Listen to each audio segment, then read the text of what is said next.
तर आज चतुर्थी स्पेशलमध्ये आपण बघणार आहे अगदी सोप्या पद्धतीने यम्मी अशी साबुदाणा रसमलाईची रेसिपी. खूप सोपी अशी रेसिपी, एकदा तुम्ही नक्की ट्राय करून बघा. त्यासाठी घेतला आहे मी 1 वाटी भिजलेला साबुदाणा. हा साबुदाणा मी 2 ते 3 तासापूर्वी भिजत घातला होता. त्यापैकी मी 1 वाटी साबुदाण्याची रसमलाई करणार आहे आणि उरलेल्या साबुदाण्याची मी खिचडी करणार आहे. 1 वाटी साबुदाणा मिक्सरच्या भांड्यामध्ये मी मस्त फिरवून घेतलेला आहे. चिकट आहे तर मी हाताला तूप लावून हे एका प्लेटमध्ये काढून घेतलेलं आहे. त्यामध्ये टाकणार आहे मी 2 चमचे साखर. परत मी हाताला तूप लावणार आहे आणि त्याला मस्तपैकी मिक्स करून घेणार आहे.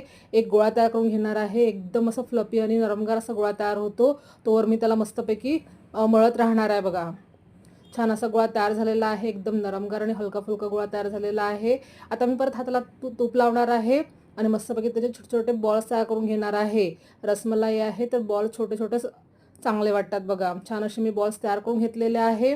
आता मी काय करणार आहे, एका पातेल्यामध्ये घेणार आहे 2 कप दूध. बघा, त्यामध्ये टाकणार आहे मी 5 चमचे साखर. आपण आपल्या आवडीप्रमाणे कमी जास्त साखर टाकायची आहे, पण गोड जर व्यवस्थित असेल तर आणखी टेस्टी लागेल. बघा, आता मी करणार आहे, याला मस्त उकळून घेणार आहे, गरम करणार आहे, कंटिन्युअसली हलवत राहणार आहे, मंद आचेवर करणार आहे मी ही प्रोसिजर. बघा, अशा पद्धतीने आपलं दूध खाली बुडाला लागलं नाही पाहिजे आणि जळलं नाही पाहिजे, याची आपल्याला काळजी घ्यायची आहे. मी त्याला कंटिन्युअसली हलवत राहणार आहे. एक उकळी आली की मी त्यामध्ये टाकणार आहे साबुदाण्याचे बॉल्स. बघा, अशा पद्धतीने आपल्याला 1 बाय 1 टाकायचे आहे, ॲट अ टाईम नाही टाकायचे आहे. 1 बाय 1 हळूवारपणे आपल्याला बॉल सोडायचे आहे, नाहीतर आपले बॉल्स एकमेकाला चिपकू शकतात. बघा, आणि टाकलं आपल्याला चमच्याने हलवायचं नाही आहे. थोडं 2-3 मिनटं शिजू द्यायचं आहे, नंतर आपण त्याला हलवायचं आहे. यामुळे काय होतं, आपले बॉल थोडेसे कडक होतात आणि चिपकणार नाही. बघा, आता ते ऑटोमॅटिक असे वरती आलेले आहे. मी तुम्हाला स्टेप बाय सर्व प्रोसिजर दाखवते. याच पद्धतीने तुम्ही मस्तपैकी रसमलाई शिजवून घ्या. बघा, आणि दूध घट्ट झालं आणि आपले बॉल्स जे ट्रान्सपरंट झाले तर मग आपलं रसमलाई छान शिजल्या समजायचं आहे.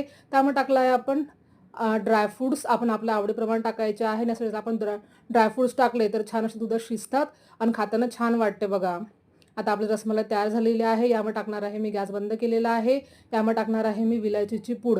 हे सुरुवातीलाच आपण दूध घट्ट करून घ्यायचं नाही आहे.